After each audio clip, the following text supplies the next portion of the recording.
आठ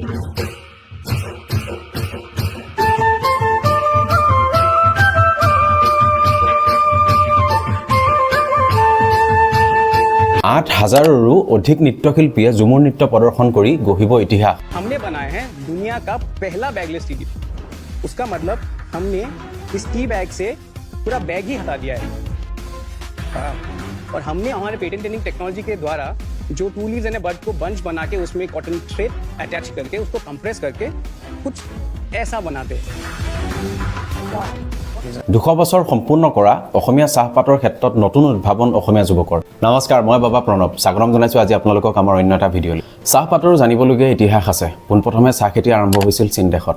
আমাৰ অসমত 1823 চনত ইষ্ট ইণ্ডিয়া কোম্পানীৰ এজেণ্ট মেজৰ ৰবাৰ্ট ব্ৰুচ চাহাবৰ দিনত চাহ গছৰ সন্ধান পোৱা গৈছিল।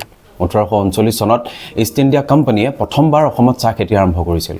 অসমৰ প্ৰথমখন চাহ বাগিচা হৈছে চাবুৱা চাহ বাগিচা। আনহাতে অসমৰ প্ৰথমজন চাহ খেতিয়ক হৈছে মণিৰাম দেয়া। ভাৰতবৰ্ষৰ চাহ উৎপাদনৰ ক্ষেত্ৰত অসমে শীৰ্ষস্থান দখল কৰি আছে। অসমে প্ৰতি বছৰে 630 পৰা 700 মিলিয়ন কিলোগ্ৰাম চাহ উৎপাদন কৰে। ভাৰতৰ মুঠ উৎপাদনৰ আধাতকৈ বেছি কেৱল চাহ অসমতে উৎপাদন হয়। আধাতকৈ বেছি চাহ উৎপাদন কেৱল অসমতে হয়। মনলৈ সদায় এটা প্ৰশ্ন আহে যে ইমানখিনি যদি উৎপাদন হয় চাহপাতৰ অসমৰ নিজা প্ৰতিষ্ঠিত ব্ৰেণ্ড কিয় নাই?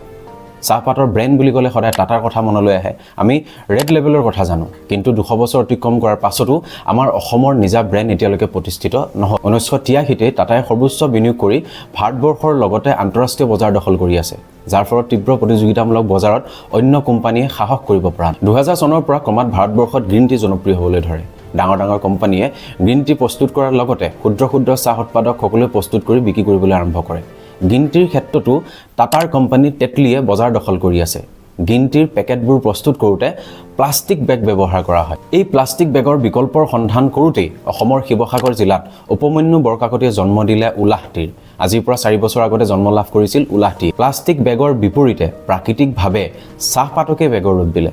বাণিজ্যিকভাৱে সফলতা লাভ কৰাৰ লগতে গ্ৰাম্য অৰ্থনীতিতো নিয়োগৰ সৃষ্টি কৰিছে উলাহ টিয়ে। বৰ্তমান 100ৰো অধিক লোক জড়িত হৈ আছে তেওঁলোকৰ। ৰাষ্ট্ৰীয় চেনেল ছনী লিভত সম্প্ৰচাৰিত হৈ থকা শাৰ্ক টেংক ইণ্ডিয়াত অংশগ্ৰহণ কৰি শাৰ্ক অমন গুপ্তাৰ পৰা 50 লাখ টকাৰ বিনিয়োগ লাভ কৰিছে।